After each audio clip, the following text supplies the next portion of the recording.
Good evening, everyone. I am so excited to see this guest and speak to this guest this evening. Before we get started, I wanted to give her the appropriate introduction by showing a few of her videos. So, if you don't know who this Marvel superhero is, you will by the time we're done watching these videos. So, bear with me one moment.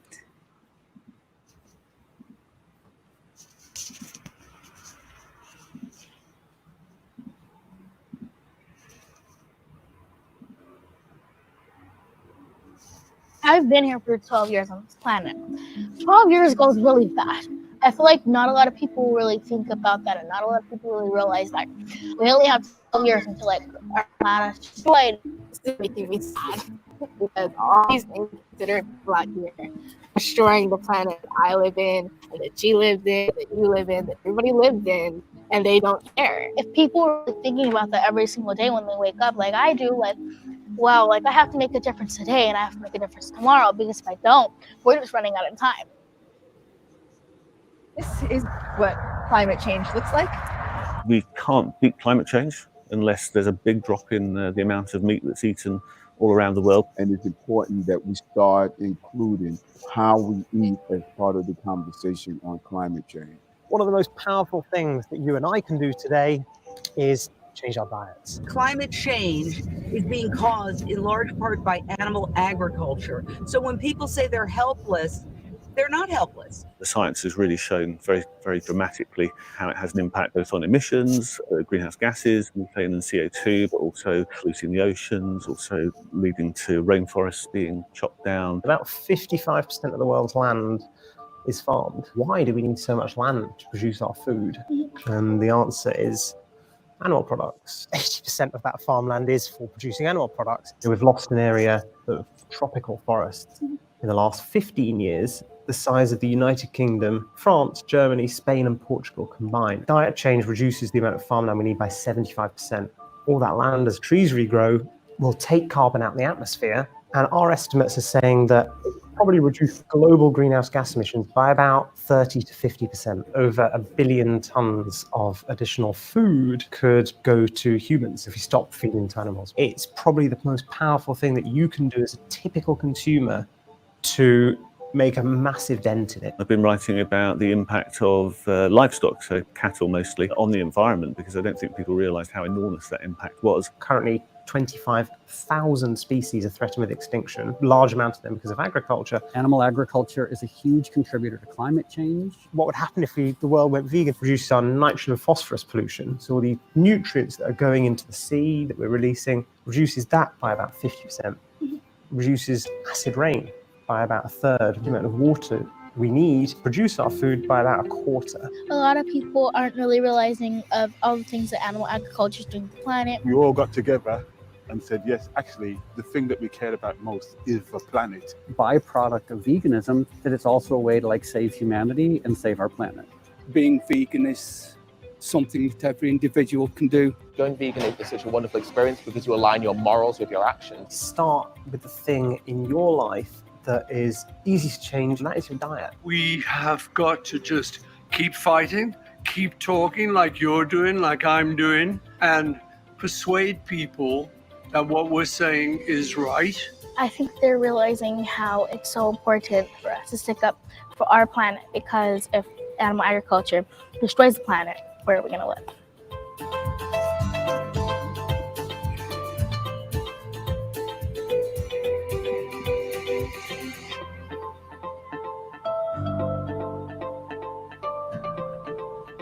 Wow. Why is it important to protect our planet? Well, because it's the only one we've got. Wow. There's more, y'all. We're not done yet.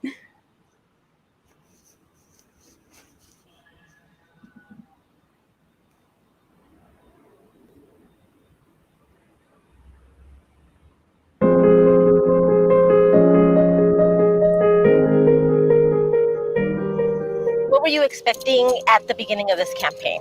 For me, I expected maybe a photo shoot and you would ask the Pope to go vegan for Lent. I never imagined we would end up in Rome in London, in New York, Puerto Rico. It's really surreal just seeing myself in different newspapers and seeing the impact that this campaign really made. What was your favorite moment? 'Cause I know we had so many great moments on this journey. My favorite moment was with my grandma and my great-grandma. Aw, that's so sweet. That was one of my favorite moments, watching you with them, because it meant a lot to me, because it was 3 different generations. When they reached out to me in the $1 Million Vegan Campaign, they told me how they wanted me to ask Pope Francis to go vegan for Lent, but I didn't know that we were going to do a whole bunch of videos and travel and turn into a big campaign.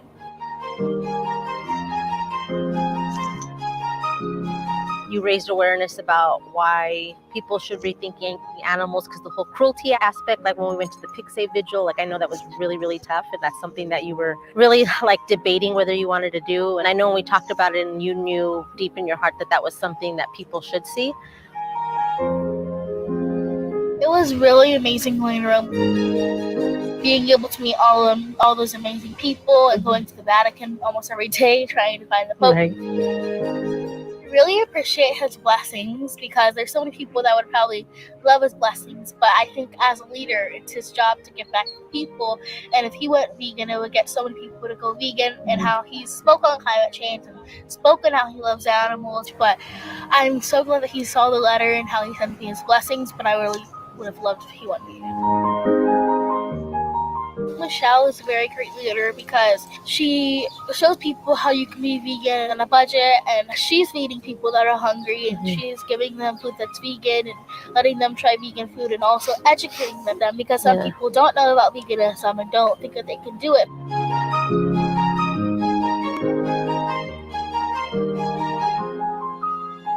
I've been so happy to meet with a bunch of people who know how you can fight climate change with diet change, and it's been a really amazing experience being able to travel and meet with all these amazing people.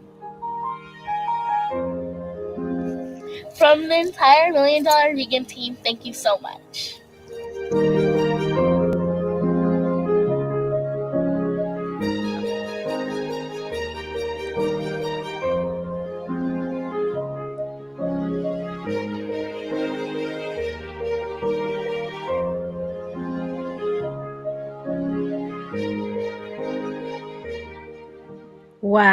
Wow, Genesis, and you're only 13. There's more, everyone. There's more. It makes me feel really happy to see all the animals living a peaceful life. And I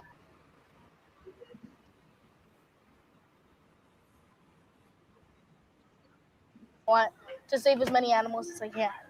Gina, where's another spot that I should smash in? Anywhere. Maybe over there. Animals have different personalities, just like me and you. Animals can be very happy, they can be mad, they can be sad, they can be shy. She feels like she has to be their voice and let people know, hey, they're in pain and they're suffering, and we shouldn't feel like we can exploit them just because we're humans and they're not. The rabbits in here were from a laboratory that was shut down. If the sun hits their ears like just right, you can still see like the tattoos. Now that people are starting to be aware of who she is, she's like, I'm in a perfect position to use her platform for good and say, hey, I want to help these sanctuaries. Can you help me help them? My nonprofit is Genisys for Animals, and what I do is give money to sanctuaries all over the world so that they can continue to save the lives of animals. I always wanted to have my own sanctuary, but my mom told me how we live in a big city so that we couldn't have like llamas and donkeys in our backyard. A lot of the smaller sanctuaries struggle, so instead I thought of a fundraiser so that I can raise a lot of money for the animals. This is Sid, and he was rescued from the lilac fires, and he had too much smoke in him. He had a lot of smoke in him, and he was rescued and he was taken into shelter, and now he lives here. And this will be the last one. I think this one is a major one, Genesis. All right. Genisys fell in love with going in to talk to the people who can implement laws to help save animals. Today we are at the state capitol. Generation is begging. I am here to support the RAISE Act, banning animal dissection in all public schools in California. I urge you to vote yes, because my generation...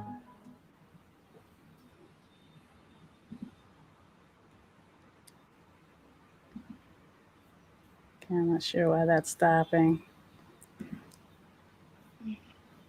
It kind of was a natural progression. Okay. Because just having a voice is a form of activism.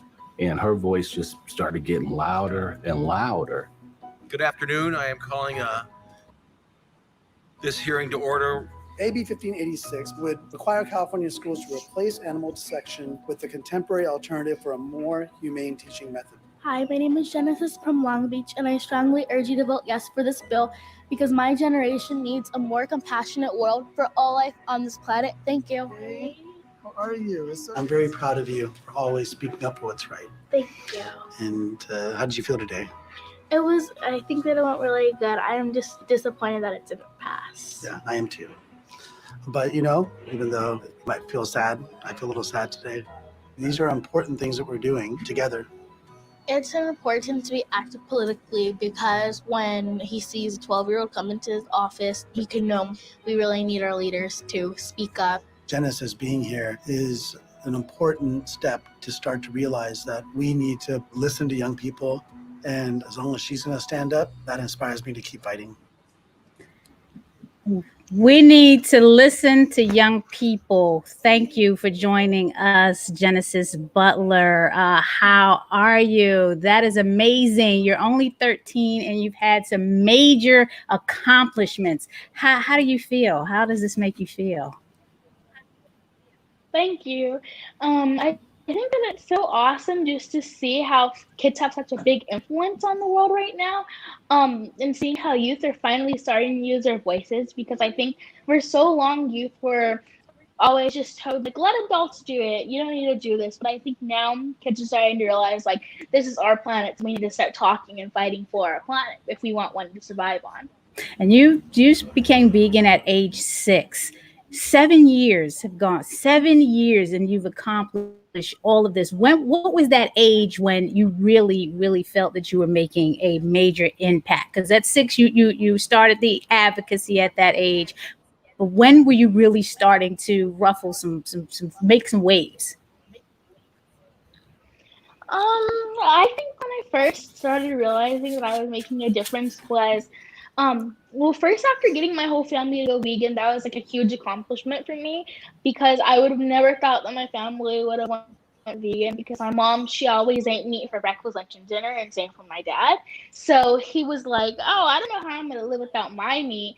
So I think that was a huge accomplishment, getting them to go vegan. And then I think the biggest accomplishment when I really started realizing I was making a difference was after giving my TED Talk, because that's when I started getting more followers on Instagram and started getting people asking me if I can speak at their events and doing live streams. So that's when I really started realizing that I was making a difference, and I kept on getting a bunch of DMs from people saying how they went vegan because I inspired them to go vegan. So that really made me realize that I was making a difference. Wow, you did a TED Talk. That is so major.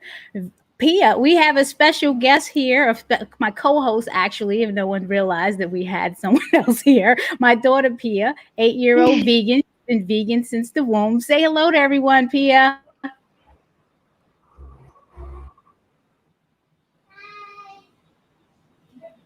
I don't think we can hear you, Pia. Do you have your sound on? I couldn't hear you. Is your sound working? We can hear from your background.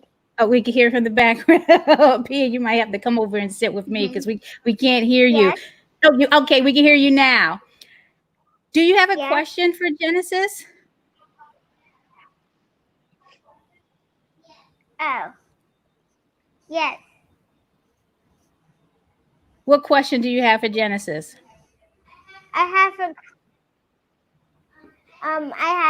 I know you love animals.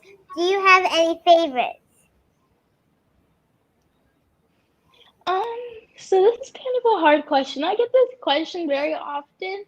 I love all animals, but I think if I had to pick a favorite, I'd probably say goats or pigs, because pigs are so loving and you just rub their stomachs and they flip right over. So I think pigs are probably one of my favorite. And then I also love goats because I think that they're just so cute.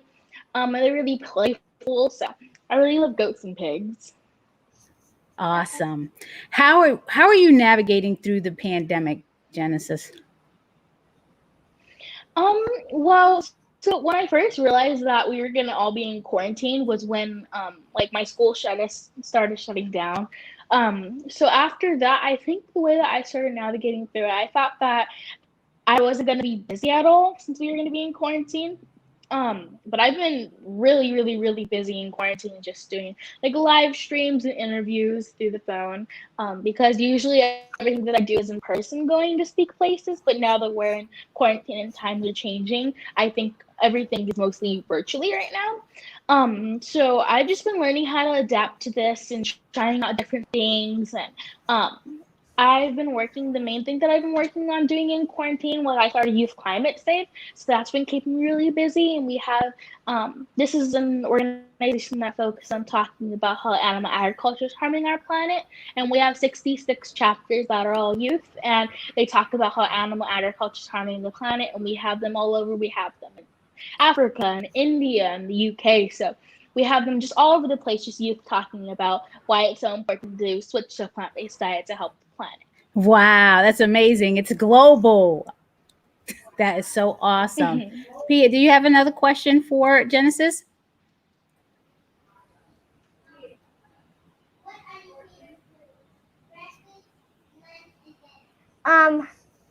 What are your favorite foods? Breakfast, lunch, and dinner. My favorite foods for lunch and dinner, I think for breakfast, I've been liking to eat like acai bowls are really good, or like cereal. But I have a lot of different foods for breakfast. Like I eat lunch foods for breakfast, but it depends on like the day. Then I'll eat like pancakes or oatmeal. And then for lunch, I like to have like bean and rice burritos, or what else do I eat? Like sandwiches. I think it also just like depends on like the day of how I'm feeling. And then for dinner, tonight I'm actually gonna have meatloaf and mashed potatoes. My mom's gonna make that. But for dinner, I mostly eat like we have vegan kung pao chicken that's really good, and like fried rice. So that's what I like to make. Oh, nice. That sounds really good. I know we're used to the oatmeal and the tofu, definitely the Chinese style tofu and all of that. That's amazing. With everything that's going on right now, what are your thoughts on the intersection of veganism and the Black Lives Matter movement? Yeah, I think it's really important for vegans that are animal rights activists to be intersectional. I started talking about the Black Lives Matter movement, and I'm an intersectional activist, so I think that veganism aligns with all causes in some way. So with the Black Lives Matter movement, I get this question where it's like, oh, well, why should vegans talk about the Black Lives Matter movement? But for climate change, when you're not eating animal products, which animal agriculture is one of the main causes of it, you're not contributing to that. So basically, what I tell them is how climate change is affecting people of color the most, because they're the ones that live in these communities and they're the ones that are affected by this. So I tell them about that and how inside of the factory farms is people of color that are working in there, so it puts them in a bad mental place. And with COVID happening right now, a lot of them are dying because they're getting this COVID cases and they don't choose to work there, but these are the only jobs that they can get, so they have to work there. So I think it's really important to be intersectional because veganism aligns with all these causes. So it's really important to talk about all of them. Thank you. I love that. Pia, do you have another question for Genisys?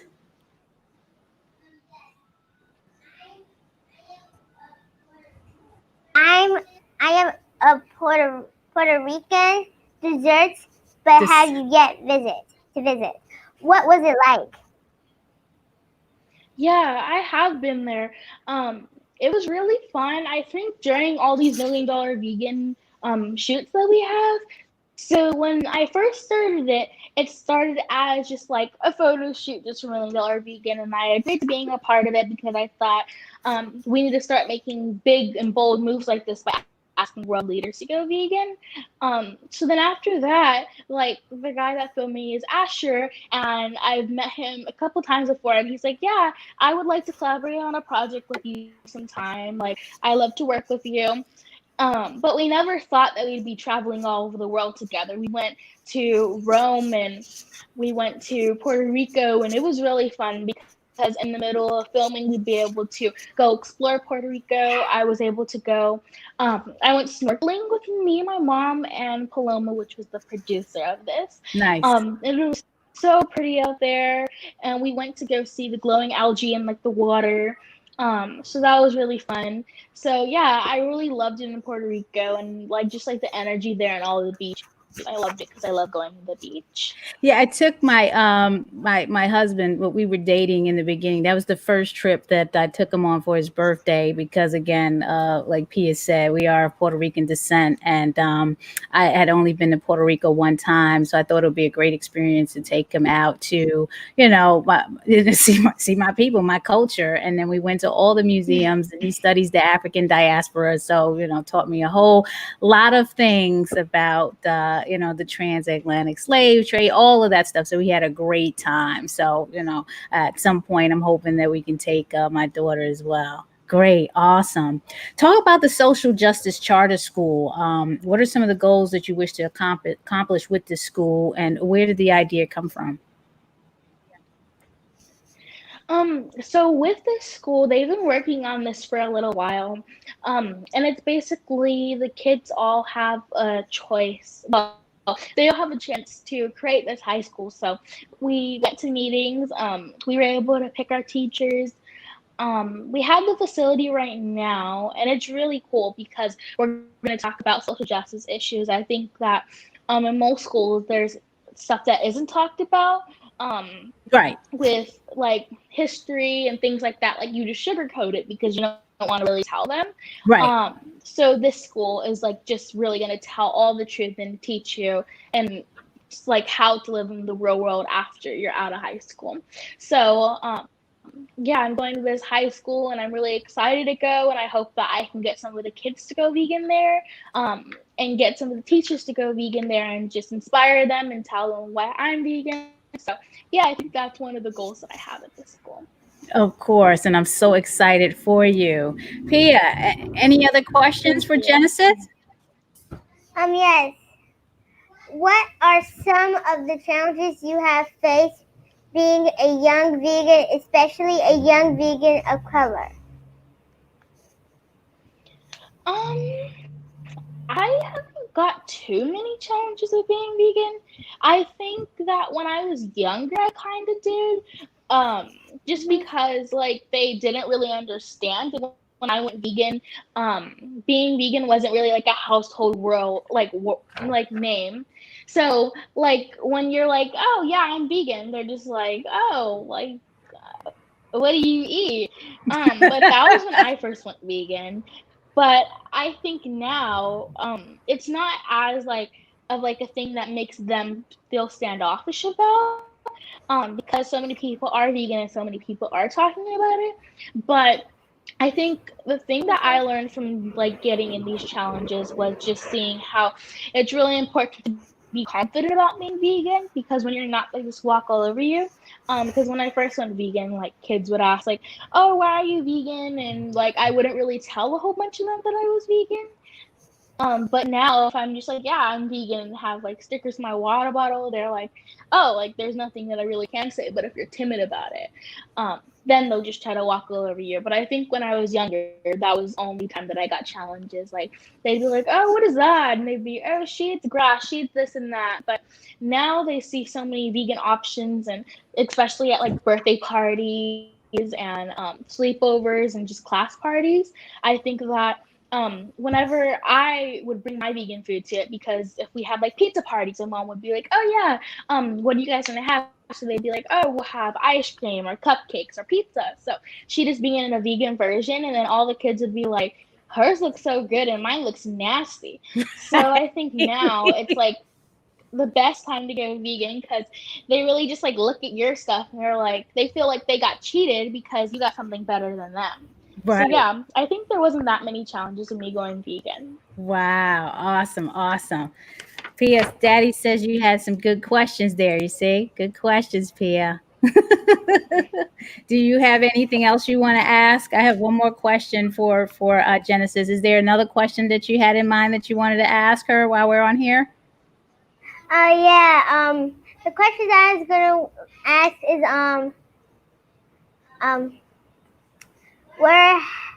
where have you gone so far? Like what goals have you accomplished like this year? Yeah, so I think one of my goals was just to let me think. I had a couple goals. I wanted to start my nonprofit. That was one of my first goals that I started. And that was one that I accomplished. And another one was that, so before my TED Talk, I've always wanted to give a TED Talk from a young age because my mom would always watch them. So I was like, oh yeah, those are cool. Like I want to do that. And then right after I started thinking about me wanting to do a TED Talk, that's when I got that email saying that they wanted me to apply to get my TED Talk. So that was another one of my goals. I always wanted to do a TED Talk. And do things that got me out of my comfort zone because I'm really introverted. Oh, wow. So I think I wanted to do things that could get me out of my comfort zone. So I'm accomplishing that. So yeah, I think those are some things that I wanted to accomplish. The nonprofit, what is the website to that? Is that the genesisforanimals.org? Yeah. Genesisforanimals.org. Okay, that's what I thought. Yeah. Any other upcoming projects that we should be aware of? So we know about your involvement with the Social Justice School. Anything down the line that we can look forward to in 2021? Hopefully, when this pandemic is under control. But if not, yeah, I think that one project that I'm still working on is Youth Climate Save. I started this in quarantine. I've been wanting to start it for a little while, and I think in quarantine it was the best time to start it because there's so many youth that don't really have a lot to do, especially over the summer. So this is something that I want to just build it up and get more chapters started. So we have a decent amount of them right now. We do like videos, and we're working on starting a support group for kids that want to go vegan and don't have their parents vegan with them, and just so that they can meet other vegan kids, which is what I wish that I had, because then you don't feel like you're alone, so you already know some people. Right. So that's like the main thing that I've been working on is Youth Climate Save. Okay. Is there a website for that, or is that under Genesis for Animals? We have an Instagram account. Okay. So the Instagram is Youth Climate Save. Okay. Instagram is Youth Climate Change. IG at Youth Climate Change. Okay. Pia, any last question for Genisys that you can think of before we let her say her last words? The questions I'm gonna ask is what goals are you going to do this year? The first one is I want to just finish building up Youth Climate Save. And another goal that I have, I hope once we're out of quarantine, I can start traveling again, because I really love doing things in person. So I think that's like what I'm really looking forward to, is being able to travel again and see my friends and my family and people that just meet new people again. So yeah, that's what I'm really looking forward to. Awesome. Any messages that you want to send to the viewers before we let you go? Because your schedule is just a lot busier and than mine is, so we don't want to take up much of the time. We appreciate you coming on today. What is a very important message that you want to send to the youth and their families regarding the vegan movement? I think if there's any youth on here, that they should join Youth Climate Save and start a chapter. Because I think if you just want support from other vegans or vegan kids especially, just to join and start a chapter, and you can reach out to the Instagram account, and then we can get a chapter set up for you. And then I think for adults, I just want to send them a message of why it's so important to support youth activists, because that really keeps them going. I think that's what really also kept me going, is seeing how adults do listen and that they do support you. So to support youth activists, and if there's any vegans on here that aren't activists yet, to become an activist, and once we're out of quarantine, to get active and start doing activism. I appreciate you taking the time to join us today, Genisys. Again, subscribe to NaijhaSpeaks.com. You see the ticker down at below. You can get 20 fresh salad recipes and an African American Vegan Starter Guide at bvsmd.org. Thank you for tuning in. Also, thank you, Jane Unchained, for allowing us to use your platform for this broadcast. Genisys, sending blessings your way and much success for you. Thank you again. Enjoy the rest of your day. Thank you. Bye-bye. Thank you. Bye. Thank you.